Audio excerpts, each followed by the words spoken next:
Herkese salam, mən Arzu və bu gün sizlərə hamiləlikdə qidalanma mövzusunda bilgilər verəcəm. İndi isə başlayaq. İlk öncə bir mövzuya toxunmaq istərdim. Hamiləliyin ilk həftələrində qadınlar iştahlarının olmamasından, hətta sudan başqa heç nə istəmədiklərindən şikayətlənirlər. Bəs bu problemdirmi? Xeyr, bu problem deyil. Belə iştaha itməsi, ümumiyyətlə tibbdə bunu qoruyucu bir hal kimi götürürük. Çünki hamilə qadının orqanizmi yeməkləri həzm etmək, mürəkkəb assimilyasiya, dissimilyasiya prosesinə enerji sərf etmək istəmir. Bu çox normal bir haldır. Çünki o enerjisini daha vacib, mürəkkəb, təbii ki, müqəddəs bir prosesə öz övladını formalaşdırmağa sərf edir. Bəs bu niyə belə olur? Çünki qadının bətnindəki genetik informasiyanın 50% ona aid deyil. Atasından alınmış yadlıqdır. Bunu orqanizm qəbul etməlidir öncə, uyğunlaşmalıdır buna. Beləliklə, körpəsini anaya tanıtmağa və uyğunlaşdırmağa çalışır. Yəni, hamiləlik zamanı qadının bətnindəki embriona, dölə uyğunlaşmağa çalışdığından yeməkdən imtina etməsi, iyrənməsi normal hesab olunmalıdır və qətiyyən yeməyə məcbur edilməməlidirlər. Bu əksinə hamilə üçün ziyandır. Hər hansı bir qidanı ona məcbur yedirtməyə çalışmaq. Hamiləliyin müddəti 12-14 həftəyə çatdıqda artıq qadının iştahında açılma müşahidə olunur. Çünki o mənimsədi, uyğunlaşdı, artıq özünü kimi qəbul etdi. Körpəsinin yaxşı inkişaf etməsi üçün yemək yeməyə başlayır. Bəs normaldırmı? Gəlin bu hala baxaq. Hamiləliyin ilk 6-10 həftələrində qida qəbulundan imtina etmək, iştahsızlıq, mədə bulanması, qusma, iyi bilmənin pozulması, iyrənmək, bu kimi simptomlar qadınları narahat edir çox vaxt. Bir çoxları bunu qaraciyərin, mədənin xəstəliyi hesab edir və buna görə, bu əlamətlərə görə digər sahə həkimlərinə müraciət edənlər olur. Müayinə metodları, dərman, türkəçarə müalicələrinə müraciət edirlər. Halbuki bu hamiləlikdə başlanan zahlıq dövründə, hamiləlikdə başlanan və zahlıq dövründə bitən simptomlar kompleksinə hamiləlik toksikozuna, histozuna aid olan müvəqqəti və qoruyucu bir haldır. Təbii ki, bunu qeyd edeyim ki, bu qədərində, yəni artıq müəyyən bir qədərini aşdıqdan sonra mütləq həkim müdaxiləsi lazımdır buna da. Ancaq normalda hamiləliyin 6-10 həftəliyində görülən simptomlar normal qəbul edilir və bir çox hamilələrdə görünür. Keçək həftələrlə danışmağa hamiləlik haqqında. Hamiləliyin 11-12-ci həftəsində qadın iştahsında dəyişiklik baş verir. O adət etmədiyi qidalara. Yəni, ola bilər görəsiz ki, çiğ düyü istəyən qadınlar olur, torpaq canı çəkir, təbaşir canı çəkir, gil, daş, çox qeyri-adi, bəlkə də bir çoxlarınız eşidə bilərsiniz. Bəzən çox duzlu, çox şirin qidalar istəyirlər. Bu da əslində müəyyən qədər dölün anasına verdiyi bir mesajdır. Nəyə ehtiyac olduğundan xəbər verir. Duzlu və yaxud çox şirin qidalar istəməsini nəzərdə tuturam. Bu hallar müşahidə oluna bilir 11-12-ci həftədə. 13-16 həftədə dölün skeleti formalaşır və qadın qida rasionuna süd, qatıq, şor, qarabaşaq, yulaf sıyıqları daxil etməlidir və qida rasionunu artıq genişləndirməlidir. Yəni, qida çox önəmlidir. Həm ananın bədəninin formalaşması üçün, həm də uşağın. Hər gün ən azı bir alma yeməlidirlər. Çox xeyirli bir şeydir. Hətta belə bir deyim də var. Hər gün, bu tək hamilələrə aid deyil, ümumiyyətlə hamıya aid ki, hər gün bir alma yeyən insan həkimə ehtiyacı olmaz. Belə bir deyimdir. Beləliklə, harada qalmışdıq? Artıq qadın uşağını mənimsəyib və onun iştahı açılıb ki, övladının qida maddələri təmin edib böyütsün. 17-24-cü həftədə dölün görmə və eşitmə qabiliyyəti inkişaf edir. Dölün əsasən bu həftədə A vitamininə ehtiyacı var. Ana qida rasionuna buna görə kök, kələm, bolqar bibəri daxil edə bilər. Tərkibində keratin olan meyvələri yeməlidir. 24-28-ci həftəlik hamiləlikdə böyümüş uşaqlıq mədəni sıxdığından mədədə göynəmə, qıcqırma, hətta normal bir tikə qida yedikdə belə ağrılar hiss edə bilərsiniz. Odur ki, bu həftələrdə qida kiçik paylarla az-az yeyilməli, kəskin dadlı, yəni acı, duzlu, baharatlı, turş qidalar, yağlı yeməklər yeyilməməli və qazlı içkilər içilməməlidir.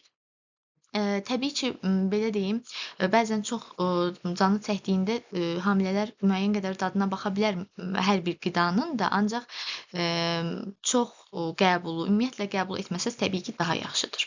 Çox qəbulu da arzu olunmazdır. 29-34 həftəlikdə dölün orqanizmi dəmir, yağ turşuları, kalsium tələb edir. Çünki bu zaman dölün beyin toxuması inkişafını tamamlayır. Ona görə də bu dövrdə qida rasionuna mütləq yumurta, balıq, brokoli, qoz ləpəsi, qırmızı və ağ ətlər daxil edilməlidir. 35 həftədən etibarən isə hamilə qadın öz orqanizmini möhkəmləndirməli, fiziki güc və psixi dayanıqlıq tələb edən doğuş prosesinə hazırlaşmalıdır. Yadda saxlamaq lazımdır ki, hamilə qadın sağlam qidalanmalı, az-az tez-tez yeməlidir. Bu həqiqətən də sağlıq üçün, həm də psixoloji rahatlıq üçün çox yaxşıdır hamilələrin. Tək fiziki deyil, həmçinin sosial, psixoloji cəhətdən də hamilələr özlərinə diqqət etməlidir. Yumurtanın tərkibində bildiyimiz kimi 12-dən çox vitamin, mineral maddələr vardır. Ona görə də yumurta burada da qeyd etdiyimiz kimi yeyilməsi önəmli olan qidalardan biridir. Təbii ki, əgər həkim qadağası yoxdursa. Nə üçün? Yumurtanın tərkibində xolin deyilən bir maddə var ki, bu da dölün fiziki və zehni inkişafına kömək edir. Sinir borusu patologiyasının əmələ gəlməsinə mane olur. Ona görə də yumurta xeyirli hesab olunur. Yumurtadan hazırlanan yüngül yeməklər ucuz və tez başa gələn olduğu üçün də qida rasionunda yer alması məsləhətlidir. Çünki yumurtanın ağı vücuda olaraq etalonu sayılır və 100% orqanizm tərəfindən mənimsənilir. Ancaq tərkibində çiğ yumurta olan qidalar yeyilməməlidir. Bu məsləhət deyil. Məsələn, mayonez falan ziyanlıdır. Çalışın ki, bunlardan imtina eləyin. Çünki çiğ yumurta xəstəlik törədicilərini, sonuçta bu çiğdir, xəstəlik törədicilərini özündə saxlaya bilər. Ona görə hamilə qadınlar kənddə açıq şəraitdə saxlanan toyuqların təzə yumurtalarından yeməlidirlər. Kənd məhsullarından istifadə etmək nə qədər çox, bir o qədər yaxşı, təbii, qatqısız məsləhətlidir. Yumurta sevməyənlər də hamiləlik boyu onun vitaminlərini yerinə tutacaq digər bəsinlərdən qidalanana bilər. Slayda. Hazırlanan salatlara bir ovuc qoz ləpəsi məsləhətlidir. Bunu əlavə edə bilərsiniz və yaxud da istənilən zaman yeməklə bu ehtiyacı ödəmək olar. Daha sonra ispanaq, kahı, kələm, A, C, Y, K vitamini ilə xüsusilə folatlarla zəngindir. Həqiqətən çox yararlı besinlərdir bunlar. Ona görə də hamilənin rasionunda geniş yer almalıdır. Bunu yumurta ilə, ispanaq küksü və ya salatlarla, kahı doğramaqla, zeytun yağı və limon sıxmaqla da etmək olar. Bu həm çox xoş təsir bağışlaya bilər, dadlı olar, həmçinin də sağlıqlıdır. Qırmızı və ağ ətlər zulal mənbəyi kimi rasiona hökmən əlavə edilməlidir. Ancaq ətlər yaxşı termiki emal edildikdən sonra qəbul olunmalıdır. Yəni, yaxşı bişirilməlidir ətlər. Çalışmaq lazımdır ki, təzə ətlərdən istifadə olunsun. Daxac olunmuş, konservləşdirilmiş, paketlənmiş ət məhsullarına istifadə olunmasa və yaxud da az istifadə olunsa daha yaxşıdır. Çünki belə məhsulların xarab olmaması üçün tərkibinə vurulan qoruyucu qatqı maddələri, yerləşdirildiyi qablar, emal texnologiyası üsulları bətn daxilində dölə zərər verə bilər. Həqiqətən də konservləşdirilmiş qidaların daha sonra müəyyən uzun müddət saxlanılması üçün onların tərkibinə çox qatqılar olunur bildiyimiz kimi. Ona görə maksimum dərəcədə xüsusən hamilələr uzaq durmalıdır qidalardan. Hamilələr üçün vacib sayılan süd, deməli, süddən danışaq, pasterize olunduqdan sonra mütləq yenə də vurğulayıram ki, təbii süd, kənd məhsulu olsa daha yaxşıdır. Təzə pendir isə duzlanıb 5-10 gün saxlandıqdan sonra istifadə oluna bilər. Hamiləlik zamanı qadın maye qəbuluna diqqət etməlidir. Burada maye dedikdə hər mayeni içəcəm xeyirlidir demək deyil bu. Kofe, çay, kakao, qazlı mineral sular bunlardan mümkün olduqca az işlədilməlidir. Kofe məsələn tərkibində kofein deyilən bir maddə var ki, bu həm asılıq yarada bilir. Tək hamilələrdə deyil, bütün insanlara aiddir bu. Hamilələr isə xüsusilə çox məsləhət görülmür. Gündə 5-6 fincan kofe qəbul edən qadın kofeyə qarşı xüsusi meyl, yəni asılılıq hiss edir. Hətta uşaqda da artıq gələcəkdə bu meyli görə bilirik. Əgər qadının iştahı kofe çəkirsə, onda bir fincan təbii kofe içə bilər. Yəni qeyd etdiyimiz qidaların hamısı təbii ki, hamilənin canı çəkirsə, az da olsa istifadə edə bilər ondan. Ancaq uzun müddət davamlı qida rasionunu bu cür, yəni xeyirsiz qidalarla, içəcəklərlə doldurmaq həm özünə, həm uşağına ziyandır. Buna da diqqət olunmalıdır. Ümumiyyətlə hamilələrə həll olan kofe içmək məsləhət görülmür. Həll olan kofe, məsələn, eşitmiş olarsınız, üçü bir arada kofelər, daha ucuz satılan kiçik paketlərdə, qablaşdırılmalarda olan kofelər olur ki, bunlar heç məsləhət görülmür. Ancaq burada qeyd olunub ki, hipotoniklər bir fincan təbii kofe içə bilərlər. Çay da kofe kimi tərkibində kofein saxlayır. Hətta tünd dəmlənmiş çay kofeinin tərkibindəki qədər kofeinin tərkibindəki qədər kofein saxlayır. Ona görə də hamilə açıq rəngdə çay içsə daha yaxşıdır. Bəzi hamilələr qara çayı yaşıl çay ilə əvəz edərək kofeinin miqdarını azaltdıqlarını düşünürlər. Ancaq yaşıl çayda da qara çaydakı qədər kofein olduğunu unuturlar. Yaşıl çay mikroelementlərlə daha zəngindir bu arada. Ancaq bir şeyi mütləq qeyd etmək istəyirəm ki, hər şeyin çoxu zərərlidir. Yaşıl çayın belə, hətta suyun belə, yəni belə bir eşidə bilərsiniz bu misraları. Birinci saflığı olsa da suda, artıq içiləndə dərd verir o da. Ona görə hər şeyi qədərində və düzgün istifadə etməkdə fayda vardır. Qida önəmlidir. Baxaq, niyə önəmlidir qida? Bəzən bitki, meyvə çaylarına hamilələr maraq salırlar. Düşünürlər ki, bu xeyirlidir, bilmədən qəbul edirlər. Məsələn, yarpıq çayı, nanə çayı, başqa bitkilərin çayları. Bunlar hamilələrə ziyan ola bilər. Bunu unutmaq olmaz. Həkimlə məsləhətləşmək lazımdır.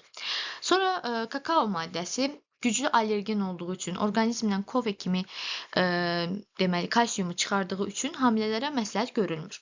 Qazlı içəcəklər orqanizmdə qaz əmələ gətirir. Meteorizmə səbəb olur. Tərkibindəki mineral duzlar böyrəkdə çöküntü yaradır. Ona görə də burada bəzi qazlı içəcəklərin adları da yazılıb hətta. Bunların tərkibində bir çox saylı sintetik maddələr vardır. Hətta şəkərdən görün nə qədər şirin. 200 dəfə şəkərdən yediyimiz o pesok, şəkər tozundan 200 dəfə şirin olan aspartam saxlayır ki, onsuz da yüklə işləyən qaraciyərin işini pozur. Yəni onsuz da qaraciyər yüklüdür 2 qat. Bir də onun üzərinə daha da işini artırmış olursunuz və şəkərli diabetə meyillik yaradır.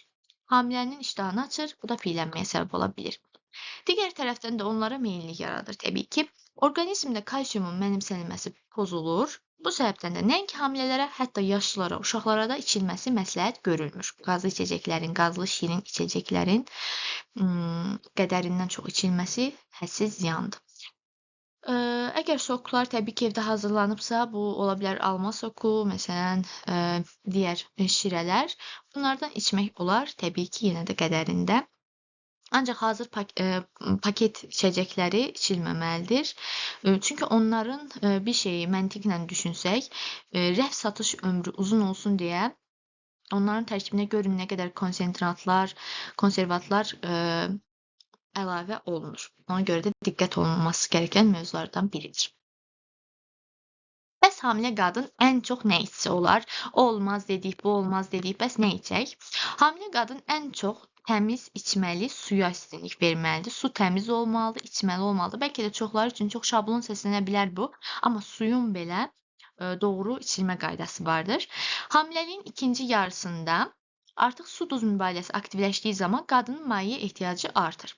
Əgər hamilənin çox su içməsinə əks göstəriş yoxdursa, bunu xüsusən altını çizərək deyirəm, həkim tərəfindən əks göstəriş qeyd olunmayıbsa, ürək istədiyi qədər su içə bilər. Əsas hissə içməli su olmalıdır. Yaxşı olar ki, hər zaman yanında bir butulka suyu gəzdirsin, tez-tez onu qurtumla içsin. Bu zaman susuzluğu daha tez keçmiş olar. Hamilə qadınlara dərman qəbuluna da diqqət etmək lazımdır. Mütləq hər hansı əlavə bir xəstəliyiniz, yanaşı xəstəliyiniz varsa, onunla bərabər hamiləlik sürdürürsünüzsə, mama ginekoloqun məsləhəti ilə bu dərmanları qəbul etməlisiniz, məsləhət eləməlisiniz. Mütləq həkiminizə bildirin. Çünki dövlət toksiki təsir edən dərmanlar qrupu ola bilər. Buna da diqqət mütləq olunmalıdır. Beləliklə, hamilə qadın bəzən hamiləliyin gedişi fəsadlaşa bilər deyə çox sevdiyi qidalardan, tort, pirojna, yağlı ətlər, duzlu yeməklər, qazlı içəcəklər, kofe kimi içəcəklərdən imtina etməli olurlar. Bu da uşağının sağlamlığı üçündür təbii ki. Hamilə qadın çalışmalıdır ki, hamiləlikdən əvvəlki çəkisindən 12-14 kiloqram artıq çəki almasın. Bu daha normal hesab olunur. Ona görə də çəkisini nəzarətdə saxlamalı, qidalanma haqqında həkimindən məsləhət almalıdır. Elə qadını ana edəndə onu hamiləliyinin ilk günündən ömrünün sonunadək övladının rifahı və sağlamlığını düşünməsidir.